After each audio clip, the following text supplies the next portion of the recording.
That's all I did. I just stood up. Did you like that? That was my introduction. Dear speakers, dear audience, a very, very warm welcome to those of you here in Brussels and those of you joining us online.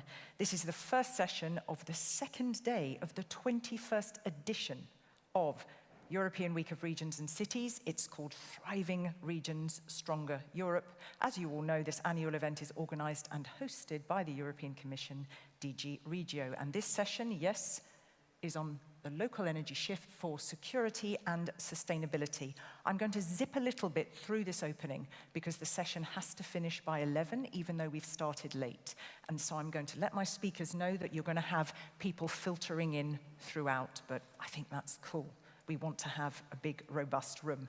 Are you listening in the language of your choice? I think you're going to get the channels for interpretation. There you go. Just take a moment. And of course, if you are joining us online, you need to click on the language icon and select the language of your choice. Please, can you make sure, those of you here, that your phones are on silent? Very important. Can I ask my speakers? I hope you don't have phones on the stage. They're on silent. My name is Katrina Sickle. I have the pleasure of navigating all of us through this whole day. It's a very big day. There's lots of fantastic speakers. The important thing to know is it's not just about the big picture policy stuff, it's about stories from the ground. And personally, that's one of my favorite things as a moderator. We've got sessions until 6 o'clock, and then at 7 there's a special citizens dialogue with EU Commissioner Ferreira. A quick nod to how you can make your voices heard. So I'd like to get us on Slido. I'm shortly going to come to you, our speakers, but let's get us all on Slido, because I'm going to ask you to take part in an audience poll, and I'm also going to ask you, but not in this session, and those of you online, we won't be taking questions for this session merely because we've had to cut it shorter. But can you please go to Slido, slido.com, #EURegionsWeek, and in a moment, I'm going to ask us to take part in a poll. Now, I'm going to sit down so that I can discuss with our speakers what we're going to talk about in this session, and you can put me right if I've missed something. So, while they all get sorted on Slido, I think we can all agree that Europe, I love that often we say it's faced an unprecedented energy crisis as though it's finished, and we all know it really isn't finished. The impact, the effects are really not over. And of course, the response to the climate crisis, that is very much top of the global political agenda.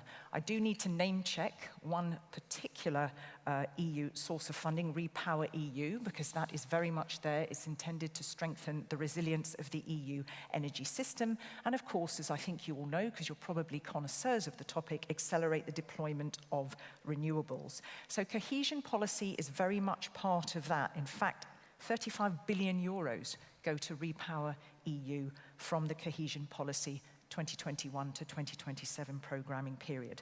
But this session is looking at localisation of energy.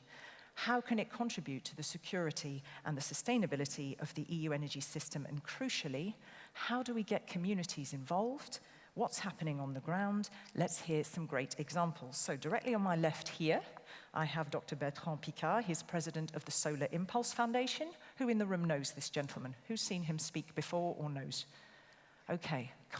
I think all the 500 people outside probably know you more than the people in this room. Let's think that. Okay, I have here on his left Waltraud Schmidt, and she is head of the local energy agency of the city of Vienna.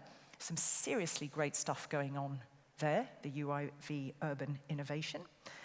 We've got Cristina Lucia Sucela, who is Planeta Pratila project in Transylvania, in Romania. That's a really, really nice example of a lot of stuff happening on the ground.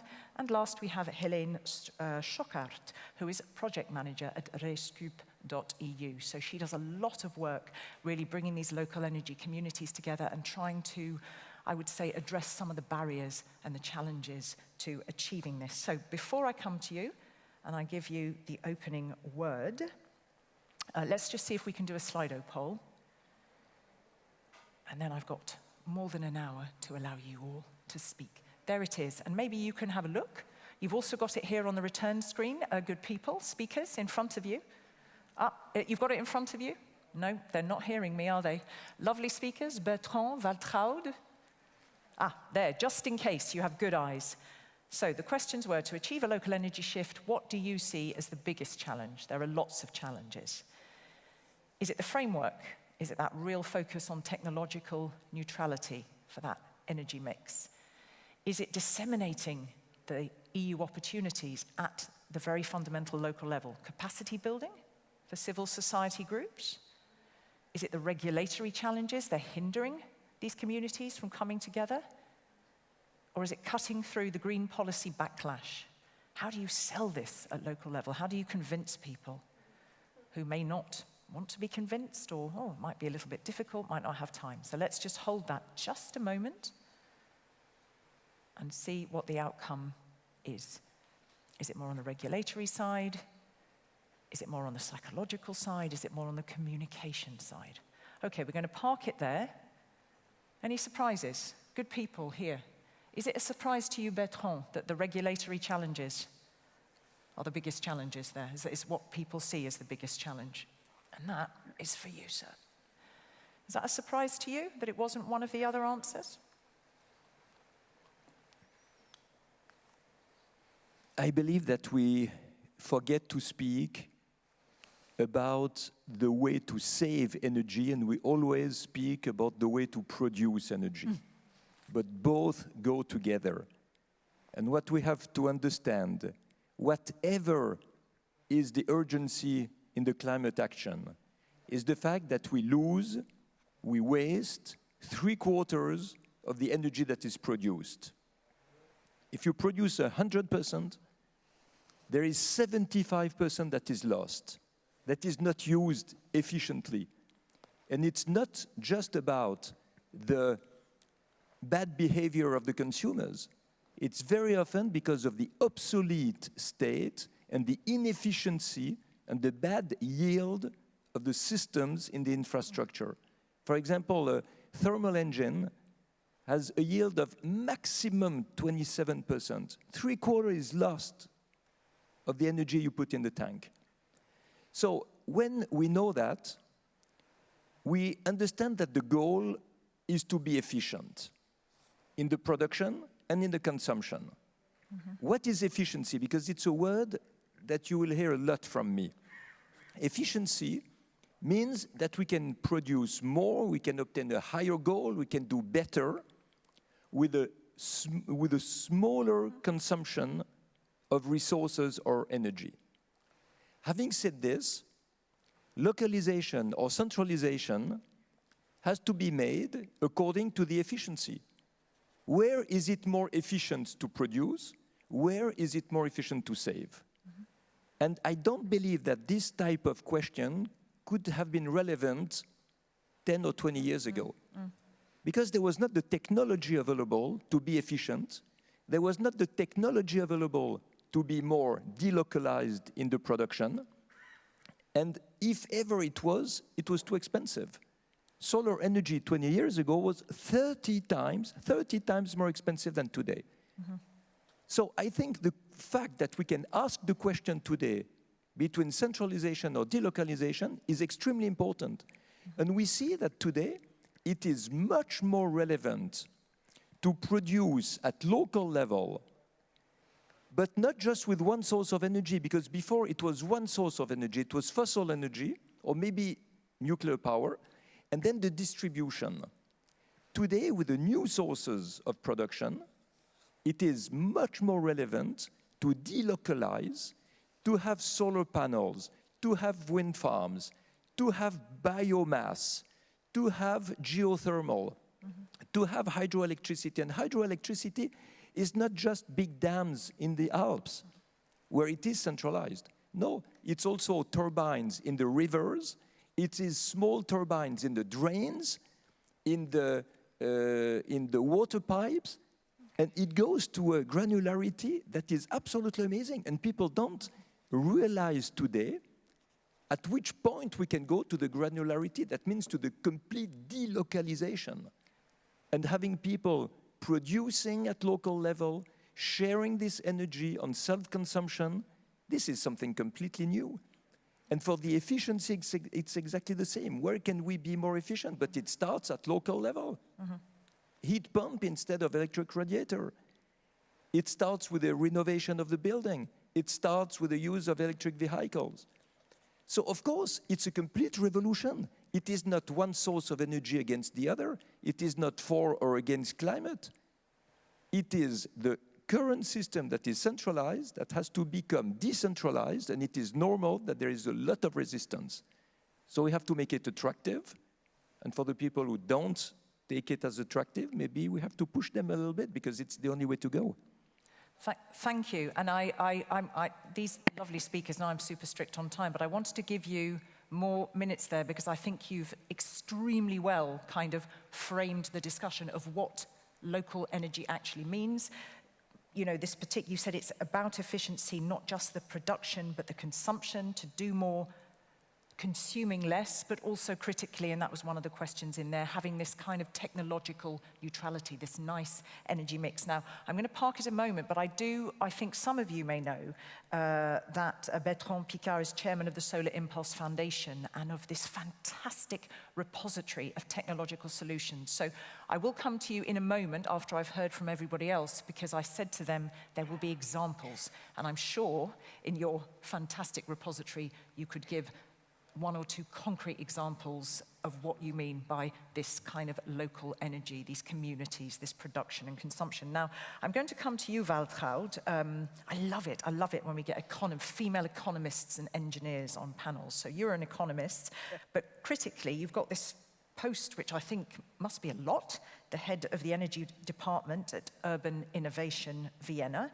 So this really is Vienna's climate and innovation agency. And there's some really sterling stuff going on there. I mean, I think I'm not being sort of superficial using the word pioneers, but there's some really amazing stuff on energy efficiency, as Bertrand Piccard just mentioned, renewable energies, and this role for the local energy agencies in the decarbonisation of the system. So give us just in 3 or 4 minutes a sprinkling of an idea of what's going on for these good people. Yeah, with pleasure. I'd love to be a technician. Actually, this economy part is useful, but I really see my limits in the work while I'm not, because I have some technical understanding, but limited. Okay. Nevertheless, we need all the disciplines to meet the challenge. And I also like it was a good frame for and now for maybe for Vienna, a lot was actually starting in the 90s by starting with a district heating system, by going for a strong public transport system and all. Okay. So that's maybe a keyword, is public infrastructure is key. And this is maybe not the decentralized approach totally, because in dense areas you need you need both. You need a strong public infrastructure, and you need the decentralized solutions as well. And that's actually what we the acceleration of the path towards climate neutrality started in 2020 with the new government at the end of 2020, saying in 2040 Vienna is climate neutral. And please, administration, do the job, come forward with concepts. So a good 1 year and a bit later, there was this climate guide, which set out the principle, and the principle is socially and intergenerationally just, in solidarity with all. So, because it's not only about you do the best for the people, and that's it. We are doing all these programs for to keep the high standard of quality of living for the people, not necessarily high in resource consumption, but in quality of living. Mm-hmm. And after this, looking what needs to be done at a climate protection side, at climate adaptation side, because actually Vienna, since the 70s, we had 3 degrees on average more in rise of temperature already, and we are expecting another 4 until the end of the century. So that's a completely different Vienna at the end. That's more Marseille or Cairo or these kind of cities. Mm-hmm. And the whole city is not built for that. Mm-hmm. So we have buildings who are well, they're not so bad in terms of energy consumption, but still not there to bring it down. But we also need to bring the consumption at the quality of the buildings. We need to upgrade it to stand the summer heat. Outside shading, insulation, all that goes in the same direction, actually. It's good for climate protection as well as for climate adaptation. And the corner or the centerpiece for us is the concept which was adopted actually in January. It's to phase out natural gas. I think we are one of the few cities where, with a clear political target, we are going to phase out gas by 2040, and we are not going to phase in green gas or hydrogen into the space heating. That's maybe something against this technology neutrality thing. We know that not all the different energy carriers, biomass, hydrogen, except for the sun, there are limits to these resources. So we cannot go, everybody plans on its own. We need conclusive, coherent planning for those resources which are scarce. And therefore, we set up this program, and the political decision is no hydrogen, no green gas into the space heating of Vienna. That means we go towards district heating, we go towards decentralized heating solutions with heat pumps wherever the heat density is lower. And the big challenge, and this is, we have 450,000 individual gas boilers in the apartments. So we have, by 2040, this means to change about 100 per day, each day, Sunday, Monday, which is enormous. We are not yet there, so that means more than 100 per day for the future. Yep, and this is one of the big challenges for which the city set up a very comprehensive program now. So finance department, planning department, communication, because it's a lot about to take the people with us. All together, legal departments, to come up with a consistent, comprehensive program how to do the phase-out. And that's maybe my last. I have good examples as well. But my focus, I want to put the focus that there is a lot of planning needed. Yeah. Collaborative planning with the stakeholders. And that's what actually, where the local expertise comes in from us, from others, which is also, I think, a task when we look at cohesion policy. Okay, thank you very much. And a few things that we can pick up there, because once you've sort of laid out your stalls, I might ask you, before I kind of shift the discussions in various areas, if you want to comment, because interesting there, you said, listen, for you, we need to look at this balance between a decentralized and a centralized system in as much as there's critical importance of public infrastructure, and then you were saying it not quite the tech neutrality approach. We're aware of the kind of the limits to certain resources and how we can draw upon them. Can I just ask you, just as I'm kind of, this is a little joke, but you said they came to you and said, please do this job. Was it that thing way back when they said, when we set this up and we had this plan, was it really that polite? Was it like this, or was it please? No, I mean, a brief answer. This is really, I'm just kidding with you here. No. Was it? No, but it's what our function is, our role is a lot, is actually we translate. We translate government thinking or administration thinking towards the energy utility. We understand well how the utility thinks and what actually their constraints are. We translate that into the administration, and we translate what businesses' needs are. So we are kind of this melting pot for perspectives. Alchemists. And changing perspectives and translation. Yeah, interpreters, alchemists. Yeah. I love that word, alchemists. Okay, and I think it's both of you, I mean, you particularly there, Waltraud, raised this issue of, you've got this comms department, we call it social acceptance. I always find it, I don't know, I find that an interesting term, but we'll talk about that further in a moment. Let me just come to you, Christina. Did I pronounce your surname very badly? What is your, I said Suchala, I think. Thank you. Well, actually, it's Sukala, but you don't have to worry. Nobody gets it right. Okay, well, we've moved... Not in French or in English. We've moved from an economist to an architect. So this lady specializes very much in industrial heritage, and you are a founding member of this association, Planeta Petrila, that you are going to talk about, because it's an industrial heritage-based urban regeneration project, started some time ago, 2012. But listen, I'm going to let you showcase it, because it's going to help understand how it's contributing to this transition from towards a post-mining sustainable economy in the area. So let me give you a few moments to do that. Yes, thank you. I totally agree with what Bertrand Picard said.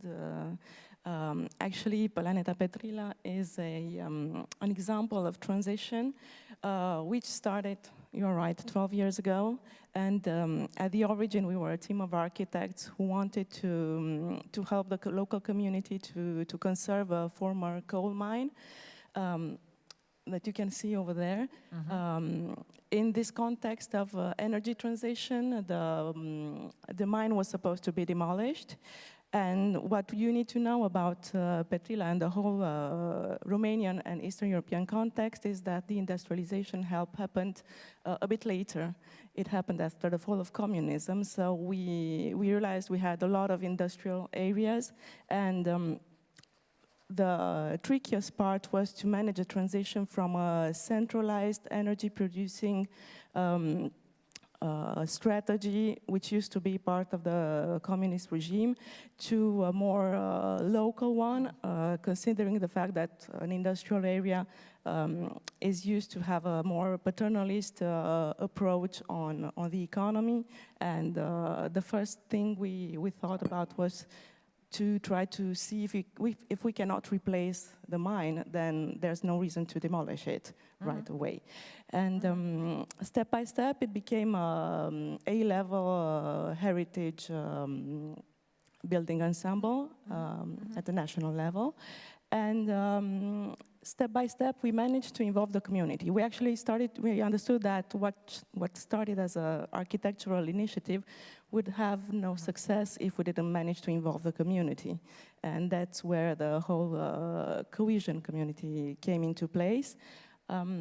So our workshops were designed to involve the community, to help them reappropriate this site, because also the Eastern European context is related to a lack of ownership that was happening before '89. So taking into hand an industrial heritage and reinventing one's identity is quite a slow process. So that's why today, 12 years later, we have evolved that much. And the first important step was the creation of the association Planeta Petrila in 2018. It was the first association to group around the table the city administration of Petrila also and the local community. Then the most important step lately was the creation in 2021 of the ADTI organization. It's a premiere in, I think, even at the European level. It's the Association for Integrated Urban Development in the Jiu Valley, and it's the first association who groups 4 NGOs, all the public administrations in the Jiu Valley from 6 cities, and the county council. It's important to note that it's only in 2022 that we managed to solve the whole property issue. So the county council finally bought the mine from the Ministry of Energy, and we are finally starting the real strategy. We were still activating. So now we are organized around the energy communities, and there are some projects to develop solar panels over some brownfields. And one of the main challenges is to communicate, to connect with the administration, to see what the needs are, and to try to design something that takes everybody into account.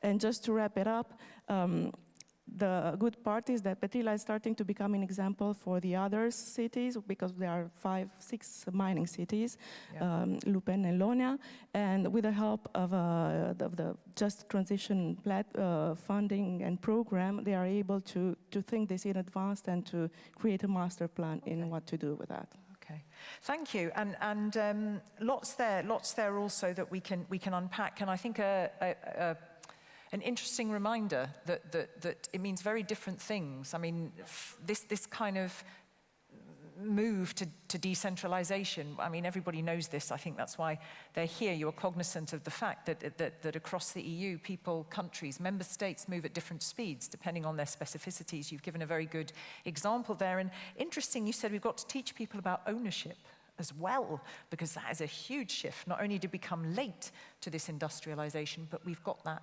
kind of mental and psychological shift. Just before I move to Helene, I'm not a good moderator. I didn't quite capture what you didn't agree with Bertrand there. I said I did agree with it. Oh, you did agree? As an architect, I know that it's important to think energy producing and energy sobriety in parallel, because one goes together with the other.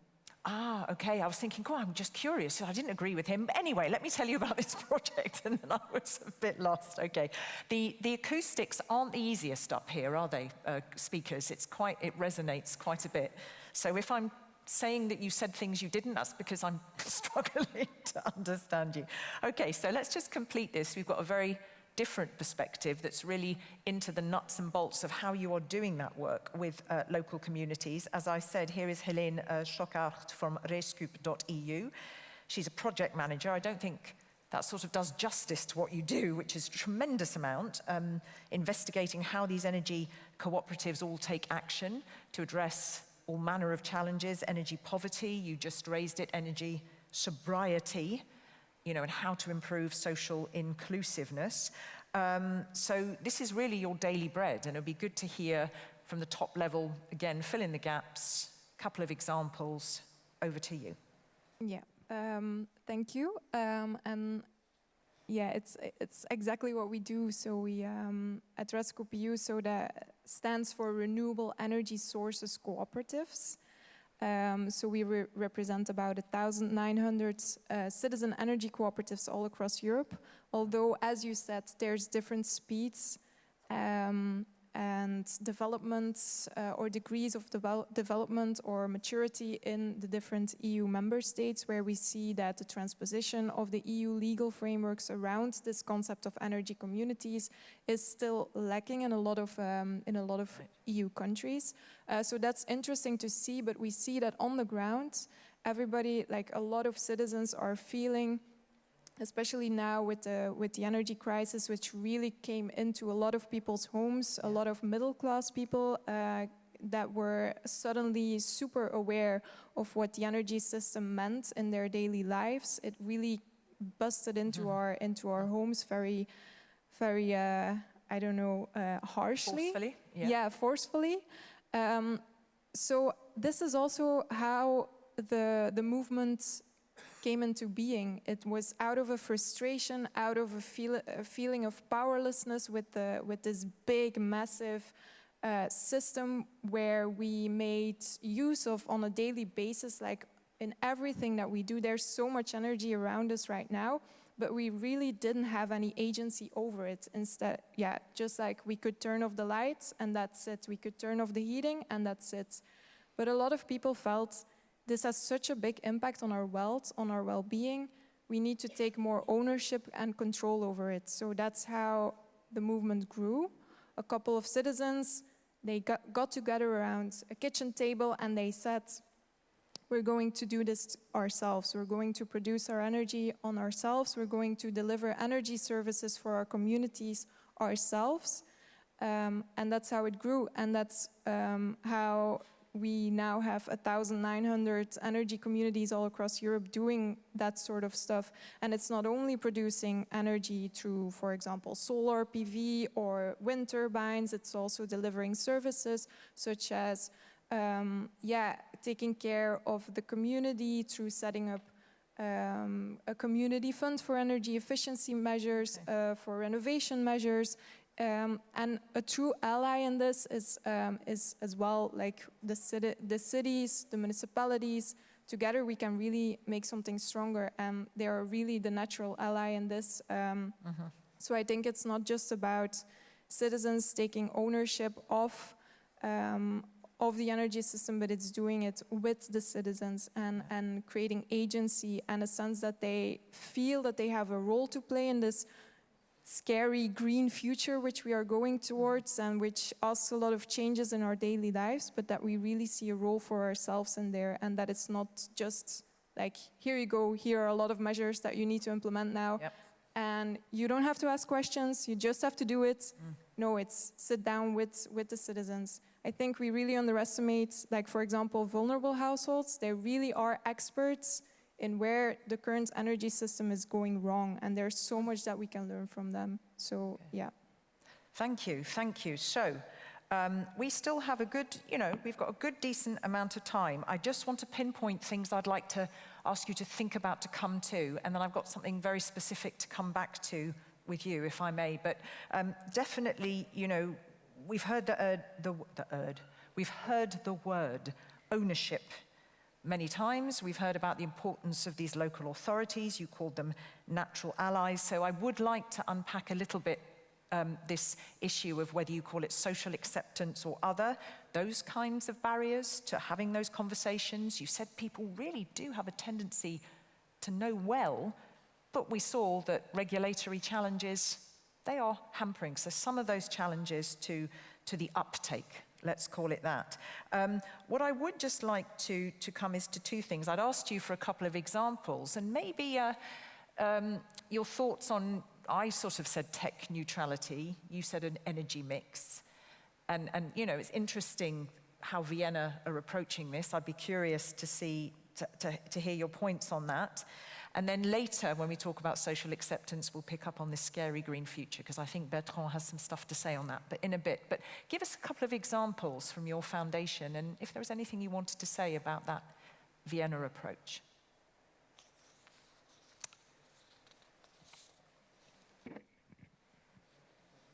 Vienna is a rich country, or a rich city.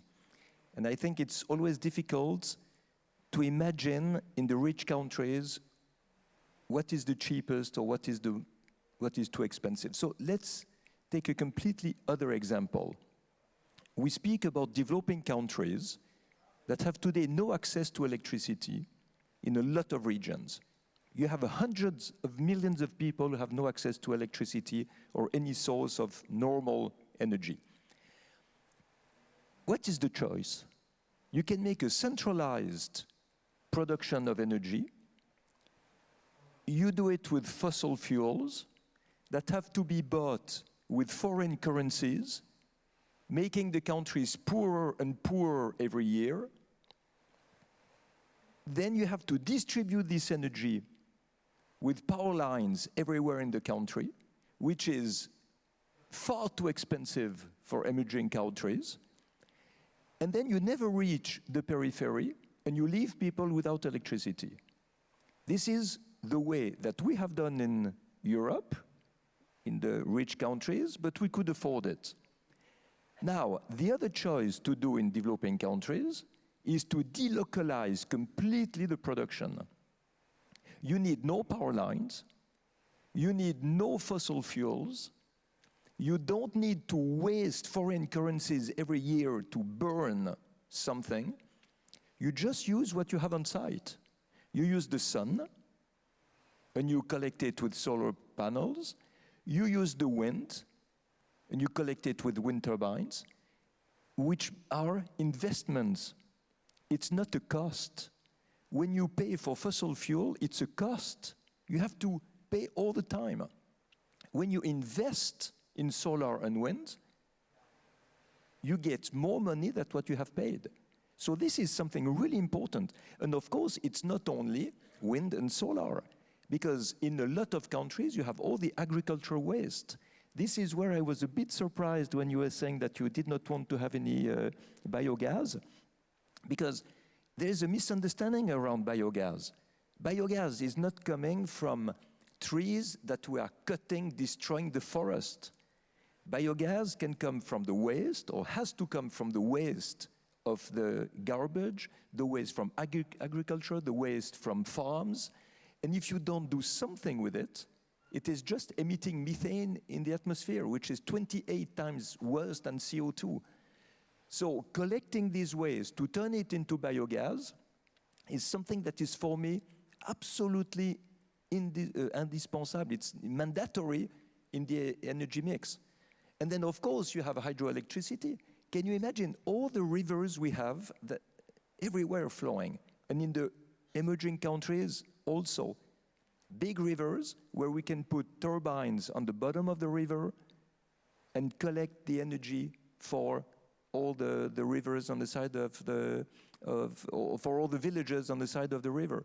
And of course, geothermia is the last big source of energy, but this is not yet really delocalized. Yes, it's delocalized if you make heat pumps, but if you want to make wells at 5,000 meters depth, this is still something that cannot be completely delocalized. So we have to work this out. But we have already 4 sources of energy that can be completely delocalized, much cheaper, available for everyone, creating local jobs, making profitable investments.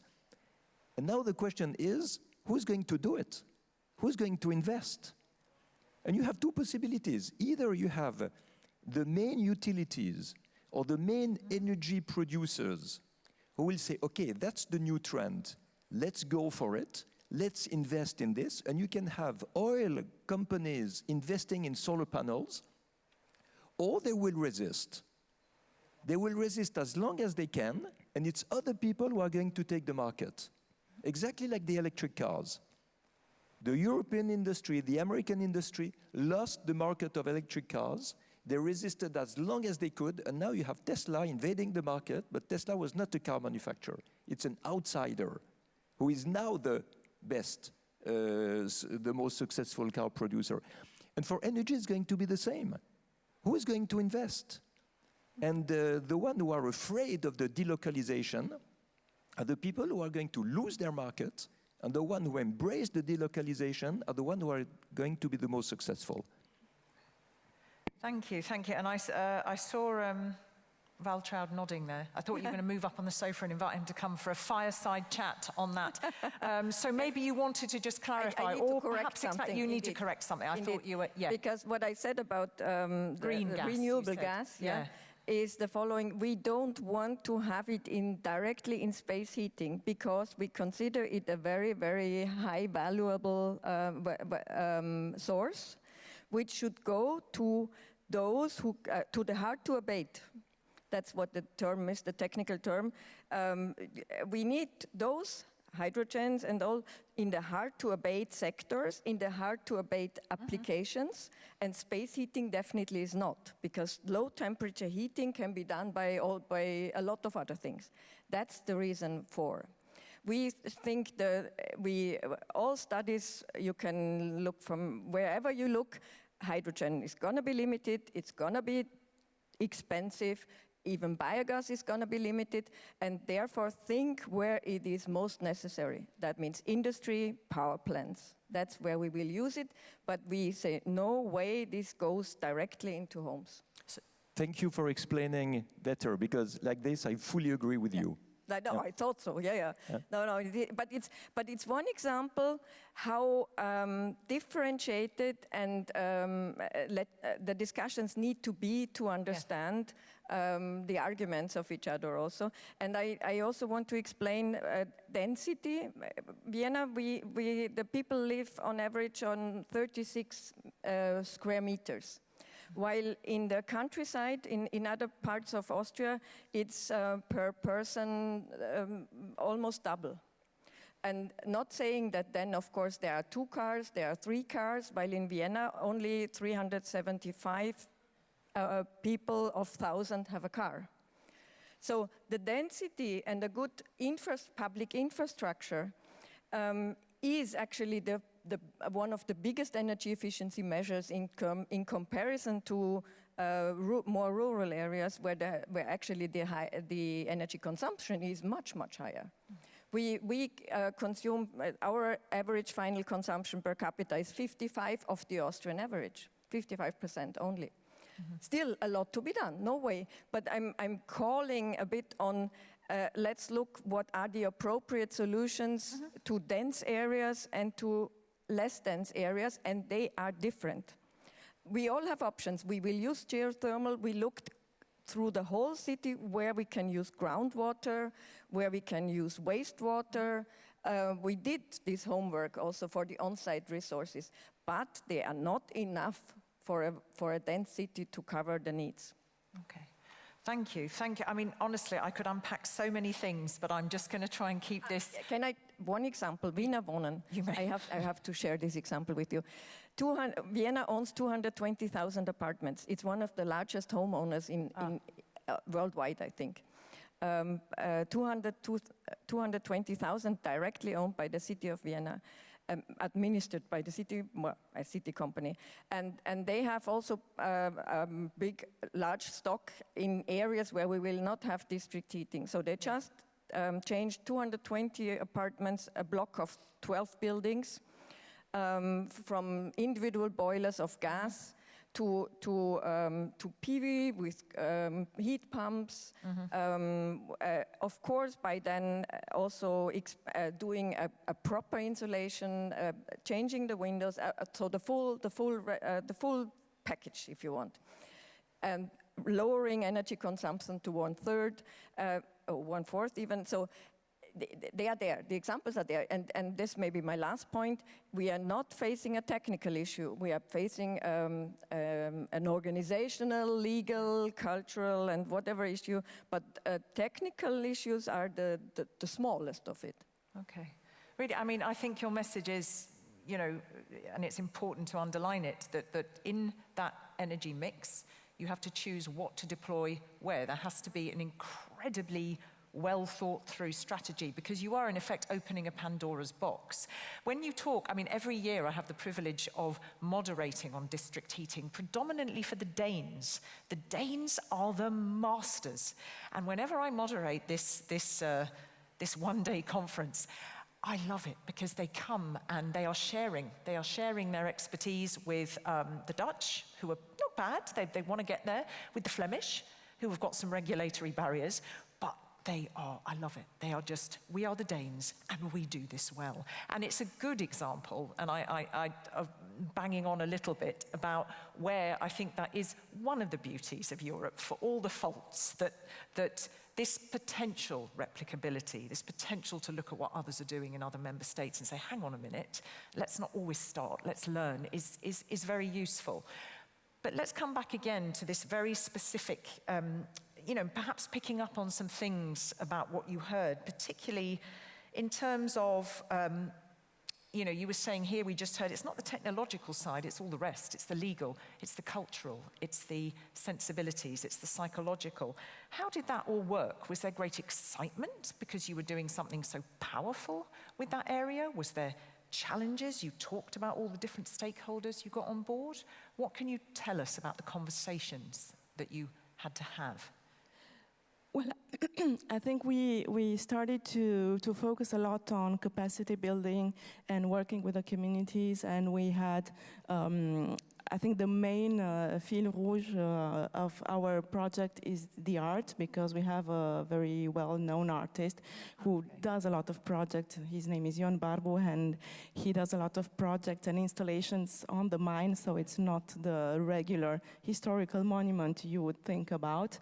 The main challenge, and maybe it was an advantage, is also that well, our state is not that rich, so there was no real budget invested in the industrial heritage and no real governance structure who was able to manage this type of structure. So we had to invent something altogether. And I think this was also part of the community building.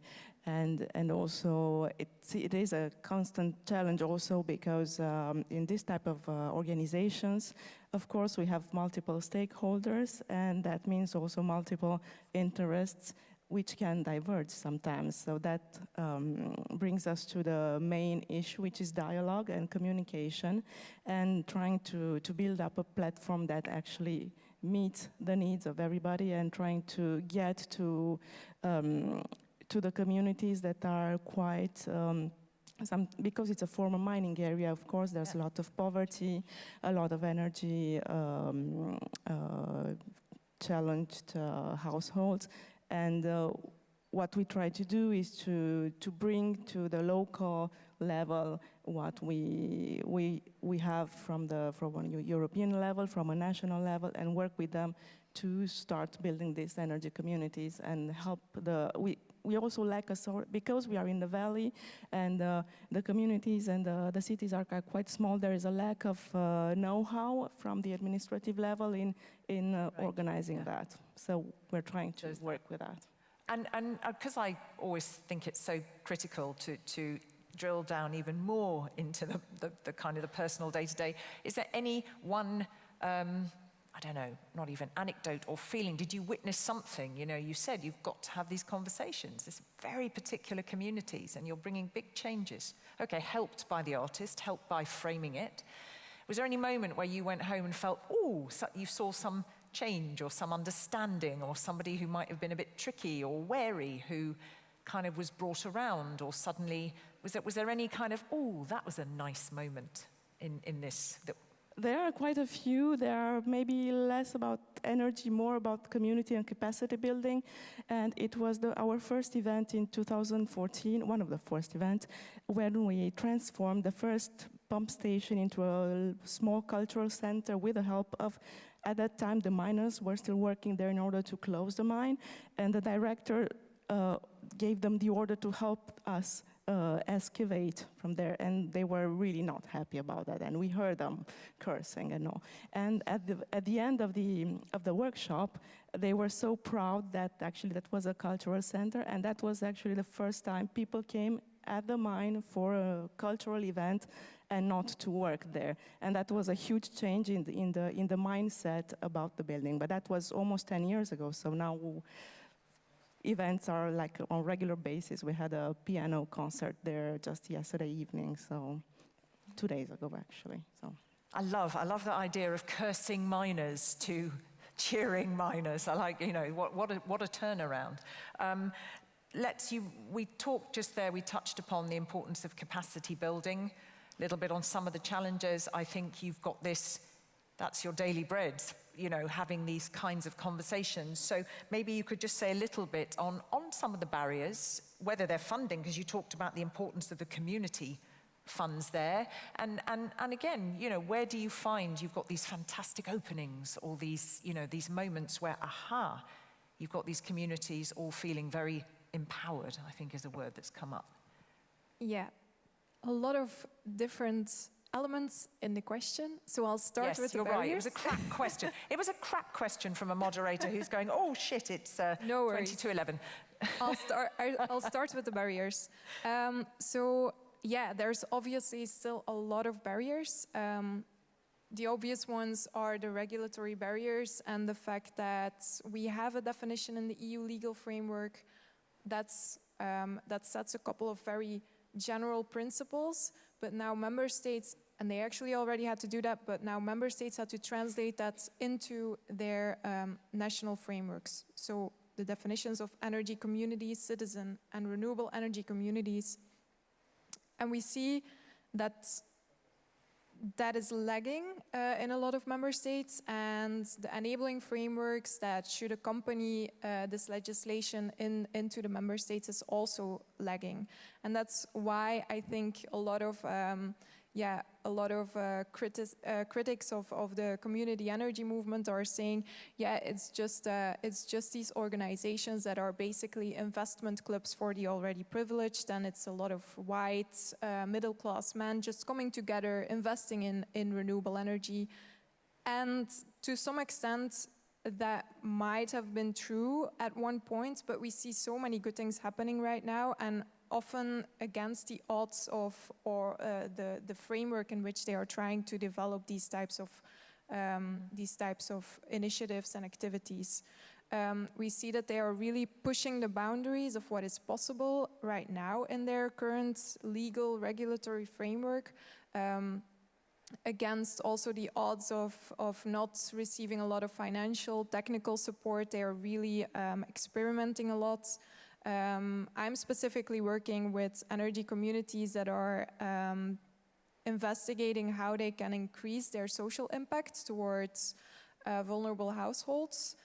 or households living in a vulnerable situation or in a situation of energy poverty, and also trying to increase their inclusivity towards these households and towards people that have in generally been underrepresented in the energy system as a whole, but also in the energy community movement up to now. So yeah, we are a little bit in the same difficulties in that regard, but there's really this intention to work on that, and I think we're really getting somewhere. And we see that as well with municipalities. If you look at the objectives that they have set for themselves in the CCAPs, for example, there's really just a lot of the benefits that come from participating in an energy community that are one-on-one seen in those objectives of these municipalities for the future. So it's really about meeting each other in the middle, working together on some of these projects. So let me just come in, and again, in the interest of time, because I'm going to bring things just momentarily, starting with you up to the sort of cohesion policy and the higher level, to pick up on some of the points you made, saying, but who's going to do this investment, and the idea of, hang on, what's the messaging behind promoting this localization and moving away from this scary green future messaging. But just, if you could wave a magic wand, and I really mean keep it to 2 sentences, and now we're going to have to be beautifully bingo quick in our interventions. If you wanted to wave a magic wand from a regulatory point of view, what do you want to happen? I think just more recognition of what energy communities are doing and their specificity within the energy markets. They are really a very different energy actor. Okay, and there isn't that feeling okay. So just to quickly, before I come back to Bertrand Piccard, this can be a yes or a no in a few sentences. Cohesion policy, presumably, I talked about the amount of funding at the beginning. Has it played a part in the examples that you have brought to the table? Yes, indeed, quite a lot, actually. The past years, the World Bank is very present in the Valley, and they implement the Just Transition platform, and they helped a lot in community building events at the mine, and we are shifting slowly towards local energy communities and integrating that in the whole planning, and I think without that, probably that would have taken a lot more time. And here's a very direct question. Do you think those your communities on the ground, are they aware of the EU dimension to this change? I'm sure all the NGOs are really very aware about that, and I think they do. I have some colleagues, and they can say that.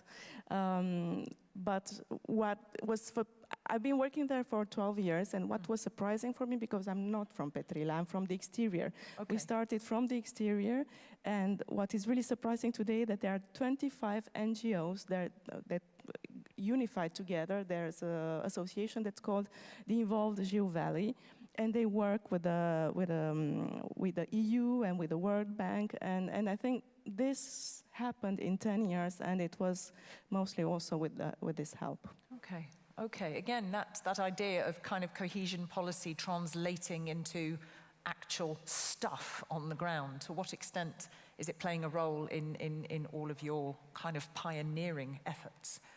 Well, actually, we did our phase-out gas plan was part of, not in this case cohesion policy, but also an EU program and project where we took some cities which were already further ahead than Vienna, others which are like behind us, and altogether 7 cities from Europe: Rotterdam, Bilbao, Munich, Winterthur, Bratislava, Vienna, and I missed Dublin. So we did this together, because there is a lot of what you can learn from each other. And this capacity building, I think we don't have enough, absolutely, but we need it a bit more further down to the more concrete stuff. Not just say we need, some of it is too much on the meta level. Okay. And we have really a need to, and the devil is in the detail, always. Yeah, so the cohesion policy can do there, as far as I know, my experience from EU programs can play there a very vital role. Thank you. And devil is in the detail, and the word that Bertrand Piccard used at the beginning was granularity, you know, really getting this granularity, drilling right down what can be used where, in which local communities. But that all needs a boost from a strong, clear top level. I mean, and I fear, I mean, maybe I'm speaking just for myself, but my experience is that as a citizen, as a person, I am constantly looking out there for the good statespeople to guide me. You know, we don't live in an era of immense trust, even though lots of good things are happening. So all of this needs to be driven, and not by the messaging of a scary green future. If we want to get more communities at city level, you know, in rural areas into this local energy shift, how do we perhaps need to reframe? What do we want to see from the top? I'm sorry, I'm wearing the helmet not because I don't understand English, but because I don't understand anything on stage, because the loudspeakers are oriented toward you. So I have to listen with the headset. Were you reading my lips there? Should I do a mime? I was trying. Of what? Did you catch what I said? I said, what do we want? What's the message? No, I got it. Ah, great. I got it. Okay. Thank you to up there, to the cabin. So what are we really speaking about? We are speaking about the difference between laziness and courage. Because if we like to be lazy, centralization is perfect. It is one source of energy. It is doing more of the same as we have always done, changing nothing and resisting to the change. This is easy to do, but the problem is that it doesn't work anymore because it's too expensive, it's too polluting, and it is not taking into consideration all the new solutions. So being courageous, what is it? It is to go in every situation, one after the other, and look where energy can be produced and where energy can be saved. But in completely other fields than energy. Water. You know, in every city, we lose in average 50% of the drinking water because of the leaks in the pipes. Drinking water is energy because it is recycled, because it is purified, because it is transported. When you lose water, you lose energy. And you have to produce this energy to compensate it. Waste, garbage, this is energy. Either we use it as resource or we use energy, or we lose this energy. And we need to go now into circular economy to give a second life, to recycle and to use all the garbage. It's the same for the food. Food waste is a waste of energy. We need energy to produce the food, to transport it, to produce the fertilizers, the entrants and everything. So basically, all our world believes that the only goal is to produce energies in a centralized way when it is completely wrong.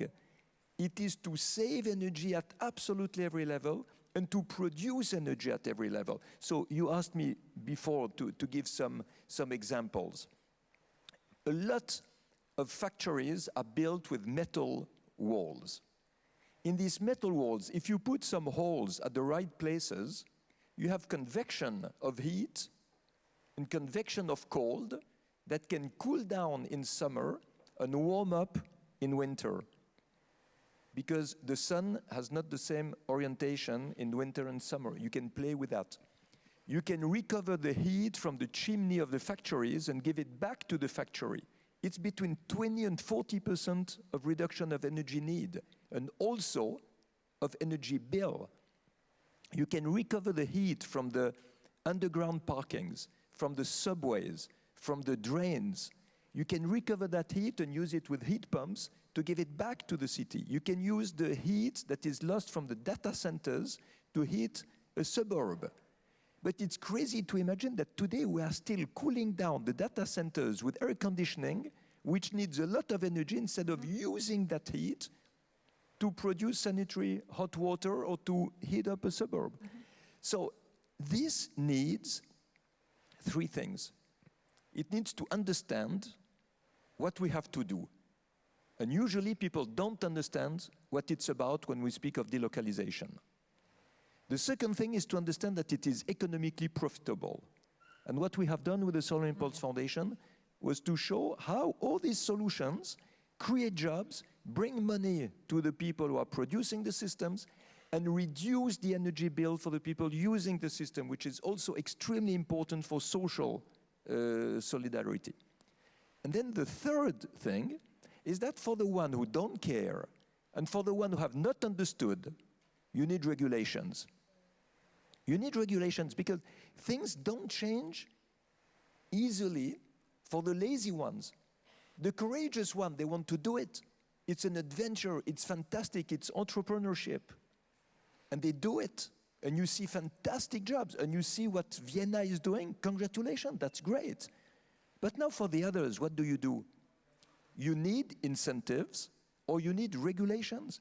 And one of the most important type of regulation that I see is the fact that we have to make it prohibited to waste fatal heat, to waste energy, absolutely at every level. And what is the result if it is prohibited to waste energy? It will pull to the market all the innovations that are ready to go on the market and that we don't use. And people will be obliged to take the most efficient solutions and the most profitable solutions, and it will be all benefit for them. So basically, we need to oblige people to do something that is good for them. Indeed, and I love it because you're such a formidable speaker that you make it sound so fantastically easy, and I think this is part of that we have to finish now anyway, but this is part of the conversation about how one has the conversation, what's the tone of the conversation. When you were describing this world, yes, you want to come in, and I will absolutely, we've got just 2 minutes. When you were describing this world, I thought, my God, what came to life for me was a fantastic Pixar cartoon of a world, which is effectively, you know, when you see these amazing cartoons, you think, I want to live in that. That's essentially, it's a big shift, maybe not because the technological solutions are there, certainly a big shift. You say you visit a lot of people at high level and it all starts to get a bit watered down. But anyway, in the interest of time, you wanted to come in there, Christina. Thank you. I'm going to be really short. Well, I think the laziness versus courage, let's say, discourse, it's true and not very true, depending on the scale where we talk about it. I think it can be very true when we talk about public decisions and administrators who need to be pushed. And I think it's a bit more nuanced when we talk about the communities, and especially in areas where with a lot of poverty and where they do need a lot of logistic assistance. And it made me think about the whole Geo Valley area and the fact that all these NGOs, they are working and doing as much as they can, but at a certain level, and there's where I think we need some help from the EU, is at the know-how level. If we would have an institution like they have in Vienna, somebody who would help the public administration do the planning and identify the energy economy point and the energy producing points, that would help a lot, because these local administrations, being very small, they feel also a bit powerless, and everybody speaks in a lot of directions. Okay.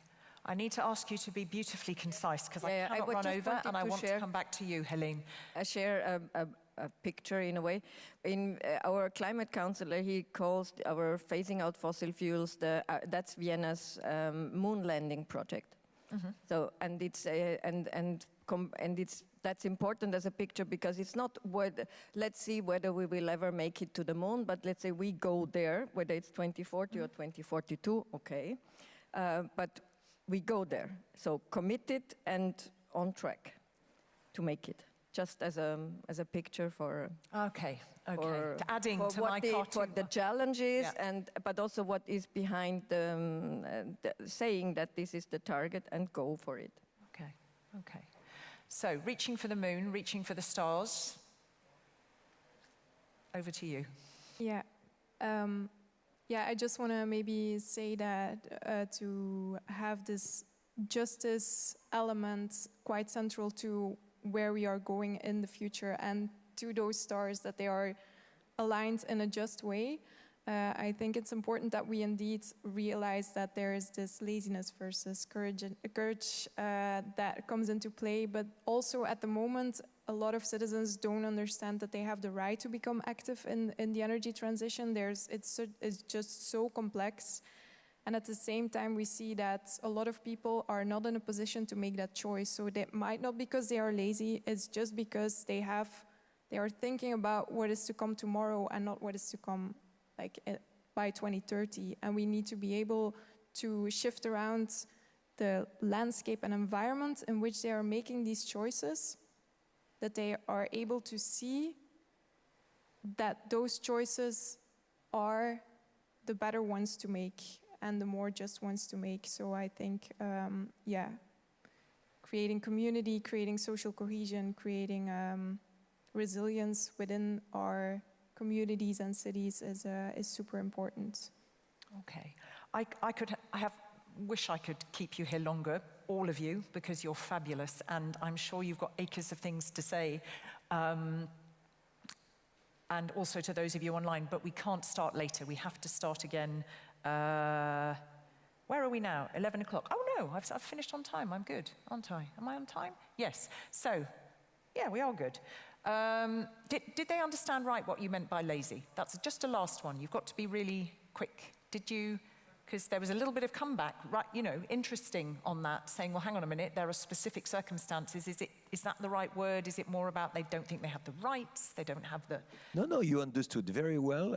I was speaking about laziness. There are a lot of people who are lazy in the administration, in the governments, in the industry, and for them it's difficult to change too many things at the time. You know, I came to see a minister, I'm not going to say in which country, bringing 28 solutions for the project of regulation that he was preparing. And he told me, oh, that's wonderful. And I explained all that and say, wow, there's huge hope that it will be useful. And at the end he said, okay, but 28 solutions, you know, that's a bit too much. I think I will try to use 2 or 3 of them to include in the regulation. I said, why 2 or 3 if you can do 28? You say, yeah, but you know, it's a bit difficult. I have to convince a lot of people, and then there are the voters in the parliament. They will not understand everything. So if it's a regulation that is low-key, it has more chances to be adopted than if it's really something that makes a revolution. And our world is like this. Our world is lazy. Our world is paralyzed. There is a lot of inertia. And this is really what we have to fight against. Despite that, he is an optimist. Just letting you know. Okay, with your permission, did you get to say everything pretty much that you wanted to? No, you're not going to go away thinking, yeah, no. It's got to be 2 sentences because I've got to close it. No? Did you? I mean, in terms of key points, did you? I know you could have come with more brilliant examples. Yeah? It's all fine. Okay, so can I first of all ask you to give a very warm round of applause to these speakers who broke the ice.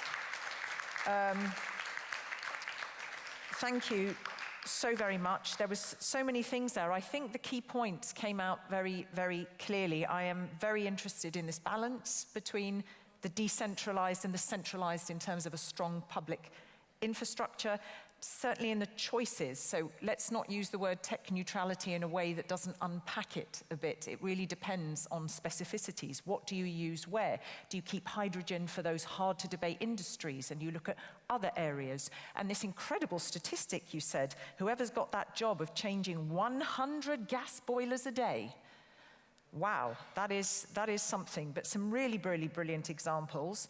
The issue of ownership, and the issue of ownership within very, very specific contexts, historically, culturally, and otherwise.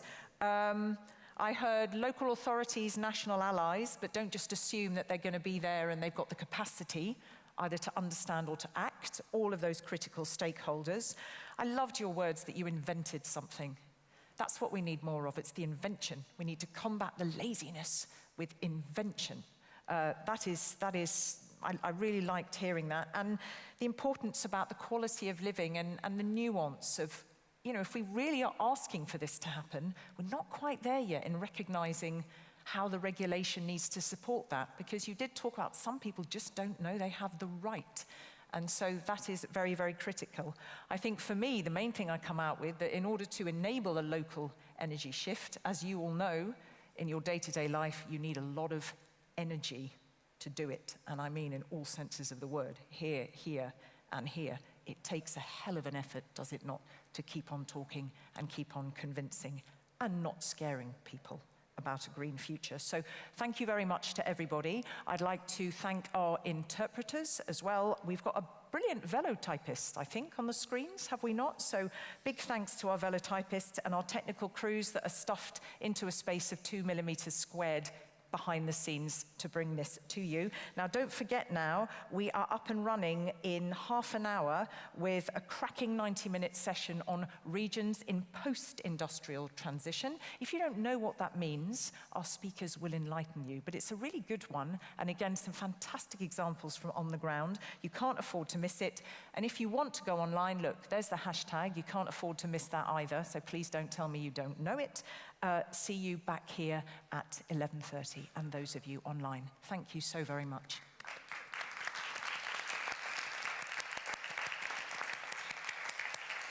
Flying tree.